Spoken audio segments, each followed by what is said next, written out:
नमस्कार, स्वागत है आपका हमारे इस YouTube चैनल पर। मैं मुनमुन श्रीवास्तव आपका हार्दिक अभिनंदन करता हूं।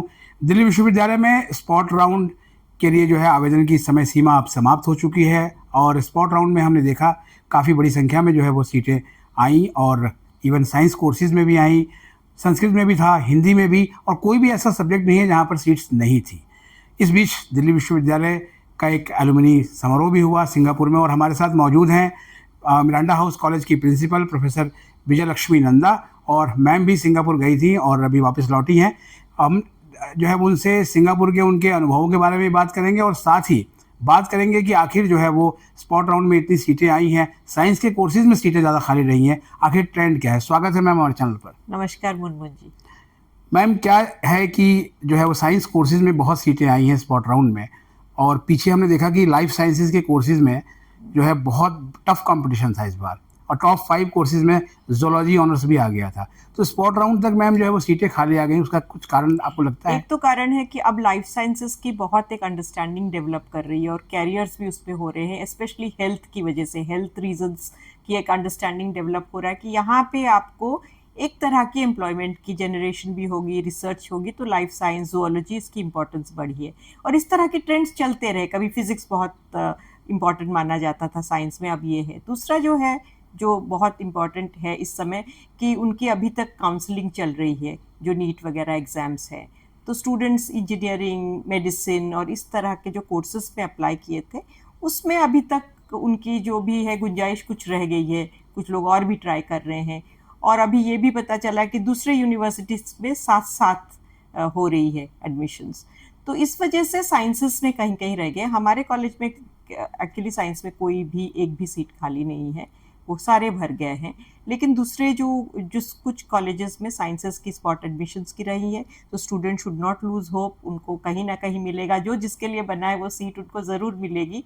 तो मेरिट बेस्ड तो होता ही है एडमिशन, फिर भी ये spot admission it is also a way. अब देखा जाए तो स्टूडेंट को कुछ होप तो होता ही है कि मिल जाए। तो दिल्ली यूनिवर्सिटी के कुछ स्पॉट एडमिशन्स है, उसके लिए एक प्रयास है। एडमिशन कमेटी ने इतना अच्छा काम किया यूनिवर्सिटी ऑफ दिल्ली में कि आपको पूरा कंसोलिडेटेड इन्फॉर्मेशन मिल रहा है। कॉलेज लेवल पे हम लोग सिर्फ एप्लीकेशंस को देखते हैं और वी आर जस्ट से approving it, but large scale जो काम है वो दिल्ली यूनिवर्सिटी की एडमिशन कमेटी की है। तो मैं कहूँगी कि स्पॉट एडमिशन को उस नज़रिया से देखा जाए। एक चीज़ और भी है मैम कि स्पॉट में फिर इतनी सीटें आना, क्या ऐसा लगता है कि बहुत ज़्यादा विड्रॉल्स हो गए, या आप क्या कारण देखती हैं? पहले आपने कभी देखा ही नहीं था कंसोलिडेटेड नंबर्स। कंसोलिडेटेड नंबर्स अगर पहले कोई देखता तो तभी कंपैरिजन होता। तो कंसोलिडेटेड नंबर्स तो अब धीरे धीरे हमें अभी आ रही हैं, नहीं तो सब कॉलेज अपनी अलग अलग एडमिशन्स करते थे, तो जो नंबर्स थे पहले भी रह जाते थे कुछ। फिर बाद में लोगों ने, हम एक पॉइंट ऑफ टाइम में एक मेरिट लिस्ट भी बनती थी जिससे हम लोग एडमिशन करते थे। SC ST OBC जो कैटेगरी सीट्स है उसमें भी भरना, कभी कभी स्पेशली ST में हमें मिलते नहीं थे। तो ये तो रहा है। तो मैं नहीं कहूँगी कि ये कोई नया फिनोमिनन है। यूनिवर्सिटी ऑफ दिल्ली की रैंकिंग अब बहुत अच्छी हो गई है compare to earlier times also. हाँ, यूएस रैंकिंग, अब तो NIRF में A++ हो गया है। हाँ, NAC में A++ हो गया, NIRF में भी ऊपर चला गया है, as well as the fact that QS world ranking में हम बहुत ऊपर आए हैं। तो यूनिवर्सिटी ऑफ दिल्ली तो बहुत अच्छा कर रहा है, कॉलेजेस भी अच्छे कर रहे हैं। हो सकता है कि इस कंसोलिडेटेड नंबर्स जो आपके सामने आ रहे हैं उससे यही पता चल रहा है कि कंसंट्रेशन कुछ कॉलेजेस में हो रहा है। जैसे हमारी एडमिशन सारी हो गई, 200 सीट्स एक्स्ट्रा भी हो गई है। तो कुछ हमारे बंगाली, संस्कृत, पंजाबी इसमें रह गए हैं, और इसके कॉम्बिनेशन, हिंदुस्तानी म्यूजिक, इसके कॉम्बिनेशंस में कुछ रह गए। लेकिन अदरवाइज कुछ कॉलेजेस में हो सकता है वो हो। तो मुझे उस नज़र, एक पॉजिटिव नज़रिया से इसको देखना चाहिए कि अभी भी है सीट्स। स्टूडेंट्स के लिए तो ये एक ब्लेसिंग है, जो रह गए, जो एडमिशन फॉर्म भर नहीं पाए, उनके लिए तो ये बहुत अच्छी बात है कि सीट्स हैं और वो भर भी जाएंगे। मुझे लगता है इस अप्रोच से हमें तो क्या आपको लगता है मैम कि इस स्पॉट राउंड 1 के बाद 2 की जरूरत पड़ेगी, या ये मुझे लगता है सफिशिएंट होगा? मुझे नहीं लगता है कि नॉर्थ कैंपस या जो साउथ कैंपस के मेन कॉलेजेस में अभी भी कम गुंजाइश है। जैसे हमारा भर गया, तो I am sure other colleges में, मैंने कंपेरेटिव स्टडी किया नहीं है, कुछ कॉलेजेस में रह सकता है, तो उसमें देखा जाएगा, बट लार्जली भर जाना चाहिए। कुछ पेरेंट्स मैम ये भी कह रहे हैं कि मेरिट अगर थोड़ी सी रीजनेबल रखी जाती तो शायद जो है वो पहले ही सीटें भर गई होती। आप क्या मानती हैं? आई थिंक रिलेटिव मेरिट पे काम हो सकता है और कुछ और अंडरस्टैंडिंग इसमें इवॉल्व कर सकती है। एडमिशन कमिटी को इसको एक बार स्टडी हम लोग सब कर सकते हैं, हम लोग भी कर सकते हैं, बट अब मेरिट इज़ ऑलवेज रिलेटिव। कौन सा मेरिट के बारे में बात हो रही है, हर कॉलेज की अलग अलग मेरिट की अंडरस्टैंडिंग हो सकती है, तो कैलिब्रेट हम कॉलेजेस के हिसाब से कर सकते हैं। एक और बड़ा प्रयोग मैम इस बार देखने को मिला था कि जैसे पहले 30-20 का फॉर्मूला अपना के एक्स्ट्रा सीट एलोकेट की थी, इस बार उस तरह की चीज़ें नहीं हुई। कुछ कॉलेजेस को दी गई, कुछ को नहीं दी गई। नॉर्थ कैंपस के कॉलेजेस लगभग बाहर रखे गए, थोड़े थोड़े किसी किसी कोर्स में दिया गया, तो उसको आप एक पॉजिटिव ट्रेंड मानती हैं? डेफिनेटली। अभी उसके बाद भी हमारे 200 एक्स्ट्रा हुए क्योंकि ईसीए है, स्पोर्ट्स है, ये सब है, तो आए और भी बच्चे आए एंड वी आर हमारे अभी इंफ्रास्ट्रक्चर भी हम डेवलप कर रहे हैं, तो मुझे नहीं लगता हमें कोई उससे प्रॉब्लम होने वाला है। तो ये तो अच्छा है, सैंक्शन सीट्स के हिसाब से आप भर रहे हो। आज जिन स्टूडेंट्स ने मैम स्पॉट के लिए अप्लाई किया है, उनको क्या कहेंगे आप? मैं कहूँगी कि वेलकम टू द कॉलेज जहाँ आपको मिला है, और आप फर्स्ट थिंग आपको करना है कि टीचर के साथ आप कांटेक्ट कीजिए, टीचर इंचार्ज, और जो ग्रुप्स बनी हुई है, व्हाट्सएप ग्रुप्स बनी हुई है, मेंटर मेंटी की ग्रुप बनी है, उसमें इमीडिएटली आप दाखिला ले लीजिए। आप अभी सोसाइटीज़ के ओरिएंटेशन हो चुके होंगे किसी कॉलेज में, लेकिन अगर आप बहुत ब्राइट हैं किसी चीज़ में, डिबेट में, take your chance, meet the convener, meet the teacher, meet the seniors के साथ एक रिलेशनशिप इमीडिएटली कोशिश कीजिए। ओवरवेल्म मत होइए, क्योंकि आप नई आई हैं तो आपको थोड़ा ओवरवेल्म लगेगा, लेकिन आपके बाद से ये लगता है कि जैसे ही स्पॉट राउंड हो जाए, हर कॉलेज हम लोग कोशिश करेंगे कि छोटा सा हेल्प डेस्क हम बना दें। एक तो हमारी बनी हुई है जहाँ से वो इन्फॉर्मेशन उनको मिल सकता है, लेकिन एक और हेल्प डेस्क भी बना सकते हैं कि all those who came on spot round कहाँ जा सकते हो, जैसे आप कौन से कॉम्बिनेशंस पे कोर्सेज ले रहे हैं, कुछ और भी चेंजेस हैं तो वो बताएं। तो आई थिंक वो एक लीड एंड लैग की बात है, एक लैग है कि वो थोड़ी देर से आए, लेकिन स्टूडेंट्स बहुत रेजिलिएंट है, वो इमिडिएटली सीख जाएंगे अपने आप। एक और सवाल भी मैम यहाँ स्टूडेंट्स का है। बहुत सारे स्टूडेंट्स अभी जो पिछले राउंड्स में एडमिशन हुए, वो कॉलेज से ईमेल आने का इंतजार करते रहे, कॉलेज भी अभी उन्होंने ज्वाइन नहीं किया है, तो क्या जो है वो एडमिशन मिलते ही सीधा कॉलेज पहुँच जाए वो? आई थिंक सीधा कॉलेज पहुंच जाए, क्योंकि फर्स्ट राउंड्स में और सेकंड राउंड्स में ईमेल्स गए होंगे, उसके बाद कॉलेज अभी फुल स्विंग क्लासेस में चला गया है, हो सकता है ये उनके रुक जाए कि क्या उनके पास लेटर्स नहीं आए, ईमेल्स नहीं आए, वो इमीडिएटली कॉलेज आ जाए। जैसे ही एडमिशन हुआ दे आर इन कॉलेज, तो उनको इमीडिएटली कॉलेज आना चाहिए, आई कार्ड लेनी चाहिए, क्लासेस, इनफैक्ट मैं तो कहती हूँ आते ही आप क्लास में चले जाओ, आई कार्ड भी आप बाद में लो, लेकिन first thing you should do is to join, find out WhatsApp groups, और इस पे कॉलेज की तरफ से हम लोग और कोशिश कर सकते हैं कि ईमेल्स वगैरह दें, लेकिन स्टूडेंट के लिए तो क्लैरिटी है, admission is your ownership of college. लगभग मैम 25 दिन की पढ़ाई हो चुकी है, अब जब ये बच्चे आएंगे तो इनका लगभग 1 महीना जो है वो निकल चुका होगा, तो कैसे मैम जो है वो ये पूरा होगा? जो हमारे कॉलेज की तरफ से ये रहता है कि हम लोग मेंटर मेंटी ग्रुप्स बनाए हैं, ट्यूटोरियल ग्रुप्स भी है, उसमें थोड़ा रेमेडियल सेपरेट अंडरस्टैंडिंग उनको देते हैं so that they can catch up. एक कैचिंग अप का है ना, गैप तो हुआ, थोड़ा कैचअप करे। तो ये जाके टीचर्स से डायरेक्टली बात करें, सारे डिपार्टमेंट जो स्टूडेंट्स हैं उनके साथ, जो स्टूडेंट्स हैं उसमें भी कोई क्लास रिप्रेजेंटेटिव एक होता है हर क्लास में, तो वो उनको बताए कि हमारे ये गैप्स रह गए, हम करेंगे, असाइनमेंट्स अगर आ गया है या कोई एक लर्निंग हमारी गैप हुई है तो उसमें हेल्प होगा। और हर कॉलेज में ट्यूटोरियल्स बनी हुई है, और ये मेंटर मेंटी रिलेशनशिप्स भी हैं, पहले भी लोग आते थे देर से, तो कॉलेज में ऑलरेडी एक वर्कड आउट सिस्टम रहता है, हर कॉलेज में टीचर इंचार्ज होते हैं, कुछ सीनियर टीचर्स होते हैं, तो ये सपोर्ट मिलता है उनको, तो वो घबराए नहीं जी। और उस डर से पीछे, क्योंकि अच्छे स्टूडेंट्स हैं, फिर वो पीछे लगता है कि हम तो पीछे हो गए, तो ये फीलिंग नहीं लाए। College is not like that, उनको सब सपोर्ट मिलेगा। तो जैसे मैम रिमीडियल क्लासेस हैं, तो इस तरह की भी कुछ क्लासेस आप जो है लगाने की सोच रहे हैं? अगर नहीं, हमारी एक ट्यूटोरियल तो हम उनके लिए एक्स्ट्रा लगा सकते हैं, टीचर्स लगाते ही हैं, जैसे एक पूरा क्लास को पढ़ा दिया तो उनके साथ 1-to-1 करते हैं, हर कॉलेज में होता होगा, क्योंकि वो टीचर को फिर लगता है ना ये स्टूडेंट पीछे रह जाएगा, तो वो एक साथ बैठ के करते हैं। और एक पीयर मेंटरशिप होता है, जो स्टूडेंट्स जो थोड़े पहले ज्वाइन किए वो फिर उनको थोड़ा गाइड कर देते हैं, और सीनियर्स से भी सपोर्ट मिल सकता है। मैम आप अभी लौटी हैं सिंगापुर से, कैसा रहा वहाँ पे एलुमनी मीट? बहुत अच्छा रहा, ये तो मेरा पहला एक्सपीरियंस रहा, क्योंकि मैं ड्यू की एलुमनी भी हूँ, इसलिए मुझे लगा कि मुझे जाना चाहिए।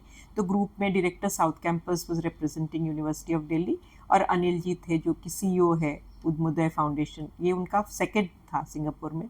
सिंगापुर से सारे लोग जो ड्यू से जुड़े हुए, Kirori Mal college, Hansraj college, SRCC, सब लोग साथ आए और इस तरह का सेलिब्रेशन हुआ। वीसी सर का स्पीच वहाँ रिकॉर्डेड स्पीच दिया गया, एकदम कनेक्टेड फील किए। और मुझे लगता है गिव बैक की एक अंडरस्टैंडिंग बनी है और सब लोग सेलिब्रेट किए कि दिल्ली यूनिवर्सिटी इतना अच्छा अचीवमेंट्स किया है। They were very proud QS ranking में ऊपर जाना, और ये मेनली ग्लोबल रैंकिंग उनके लिए ये बहुत बड़ी बात थी। सो एक कनेक्शन, एक फैमिली बनाना, मुझे लगता है यूनिवर्सिटी ऑफ दिल्ली ने इतनी अच्छी एक पहल की है कि हर जगह जाके वो चैप्टर्स बना रहे हैं, हर कंट्री में, अपार्ट फ्रॉम सिटीज़। तो एक जो आई थिंक कुछ लोग तो ये भी बात कर रहे थे कि दिल्ली यूनिवर्सिटी के कुछ कॉलेजेस या यूनिवर्सिटी की कैंपस और जगह भी होनी चाहिए। तो ये एक अंडरस्टैंडिंग डेवलप कर रही है फॉर ग्लोबल यूनिवर्सिटी। सो एक विश्व गुरु की जो सोच है, आई मीन एक और भी चीज़ है मैम, जो है वो सिंगापुर अपनी साफ सफाई के लिए बहुत जाना जाता है। आपके कॉलेज को भी पहला पुरस्कार मिला क्लीननेस में। क्या आपको लगता है कि पूरे साल इस तरह के अभियानों की ज़रूरत है? बिल्कुल, मुझे लगता है उससे हम लोग मोटिवेटेड भी रहे, लार्जली हम क्रिएट करें। लेकिन सिंगापुर में जो अंडरस्टैंडिंग है वो है कि कल्चर भी बनी हुई है। सेकेंडली बहुत डिफिकल्ट होता है, फाइन्स बहुत लगती है। अगर एक भी कोई कचरा कहीं तो डला यहाँ भी फाइन लगाना चाहिए मैम। तो अभी तक हमने डिसइंसेंटिवाइज तो नहीं किया है, बट सुप्रीम कोर्ट की रूलिंग रही है डिफेसमेंट के अगेंस्ट, आपने देखा, तो उससे काफ़ी इम्प्रूवमेंट हुआ।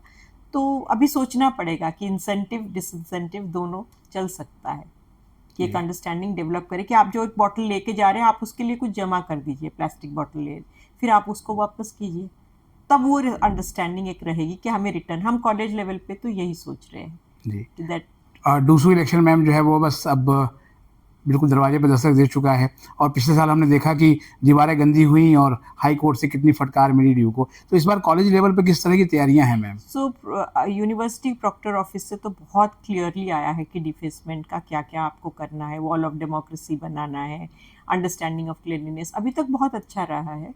कहीं पे आप भी देखेंगे यूनिवर्सिटी में ऐसा कोई गंदगी मुझे तो नहीं दिख रही है अभी तक, तो इसका मतलब कि सक्सेस तो है कि there is nothing. College level में हम बहुत एम्फसाइज कर रहे हैं कि रिसाइकल्ड पेपर पे आप पोस्टर्स बनाइए, और अगर पोस्टर्स बना भी रहे हैं, वॉल ऑफ डेमोक्रेसी में लगा रहे हैं, तो आप जब ख़त्म हो जाए तो हमें आप ये एक बिन हम सब जगह दे सकते हैं कि आप यहीं पे कलेक्ट कर लीजिए, हम उसको अपने यहाँ रिसाइकल और रिकम्पोस्ट करेंगे। ये हमारा मेजर पहल रहेगा। दूसरा कि हम चाहते हैं कि हर एक पर्सन एक एम्बेसडर बने क्लिनलीनेस की और ये डिफेसमेंट के अगेंस्ट। तो कुछ हम अबाउट 10 और 15 स्टूडेंट्स को हम एम्बेसडर्स बना रहे हैं जो हमारे एनवायरनमेंट सोसाइटी के पार्ट हैं।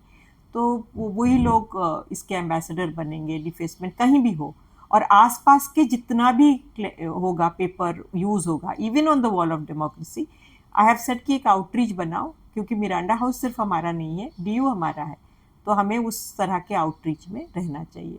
तो अभी यही करेंगे, पहले भी हमने इसी पे पहल रखा था। आपका कॉलेज भी मैम डूसू का पार्ट है और बहुत फेमस भी है। तो अभी जैसे बहुत सारे पेरेंट्स में डर रहता है कि डूसू के इलेक्शन में बहुत ज़्यादा जो है हंगामे होते हैं, और उन दिनों जो है बहुत सी छात्राएं आती भी नहीं हैं। तो और हमारे देश के प्रधानमंत्री कहते हैं कि ये लोकतंत्र का पर्व है, और कॉलेजेस में जब आप इन चीज़ों में भाग लेते हैं तो आपका एक हौसला बढ़ता है, मनोबल बढ़ता है, देश के लोकतंत्र में एक योगदान होता है। तो उनको क्या कहेंगे मैम? मैं खुद राजनीति शास्त्र पढ़ाती हूँ और मैं कहूँगी सबको वोट करना चाहिए और आना चाहिए, क्योंकि ये आपका मतदान है, और महिलाओं को खास कर आना चाहिए। महिलाओं ने पूरे भारतवर्ष में दिखाया कि वो बहुत अच्छे वोटर्स हैं, तो आना चाहिए। सेफ्टी सिक्योरिटी का काम है Delhi police, university of Delhi, और हम लोग कॉलेज में ज़्यादातर बहुत सपोर्टिव एनवायरनमेंट रखते हैं, तो मुझे नहीं लगता है किसी को डरना चाहिए। दे शुड कम, और ऐसा कोई वायलेंस तो नहीं हुआ है यूनिवर्सिटी ऑफ दिल्ली में। कभी कुछ स्टूडेंट्स के बीच में हुआ होगा इन अंडर को एजुकेशनल कॉलेज, मिरांडा हाउस के अंदर तो कभी नहीं कुछ प्रॉब्लम हुआ है। बहुत सेफली होता है, बहुत पीसफुली, बहुत अच्छे से कंडक्ट होता है इलेक्शन। जी मैम, चलते चलते लास्ट सवाल, फिर वहीं से जहाँ शुरू किया था स्पॉट राउंड पे, स्पॉट राउंड में सीट मिलने की वैसे तो सबको उम्मीद है, मान लीजिए नहीं मिला तो आप स्टूडेंट और पेरेंट्स को क्या कहेंगे? ये एक डिफ़िकल्ट क्वेश्चन है कि क्या करे बच्चा, क्या करे, लेकिन बिल्कुल निराश नहीं होना चाहिए। ओपन स्कूल्स हैं, इग्नू हैं, या एक ईयर अगर बैक और डिफरेंट यूनिवर्सिटीज़ हैं, काफ़ी प्राइवेट यूनिवर्सिटीज़, एमिटी से लेके शिवनाडा, बहुत सारे, I don't want to mention their names, but बहुत सारे अच्छे अच्छे यूनिवर्सिटीज़ हैं, वो देखें। कुछ ऑनलाइन कोर्सेज करें, नेक्स्ट ईयर भी कुछ कर सकते हैं, लेकिन अभी कहीं जहाँ पे मिल जाए वहाँ एडमिट हो जाए। मुझे नहीं लगता है कि इंस्टीट्यूशन ओनली मेक्स इट। अच्छा अपना सब्जेक्ट को देखना चाहिए, और आजकल नॉलेज बेस हर जगह अवेलेबल है। अगर कोई अच्छे से ऑनलाइन कोर्सेज भी देख ले तो उसमें से अपना ब्लेंडेड मोड से काफ़ी कुछ सीख सकता है, फ्री कोर्सेज भी मिलता है। तो अभी निराश नहीं होना चाहिए, लर्निंग एनवायरनमेंट हर जगह मिल जाता है। कॉलेज के इंफ्रास्ट्रक्चर को सिर्फ देख के कॉलेज नहीं ज्वाइन करना चाहिए, जहाँ अच्छा कॉलेज नेबरहुड कॉलेजेस में भी मिल रहा है आप ज्वाइन करो। एजुकेशन अब जो है हर जगह, क्योंकि रैंकिंग और नैक और इस तरह की क्रेडिबिलिटी पे फोकस है, हर जगह इम्प्रूव कर रहा है।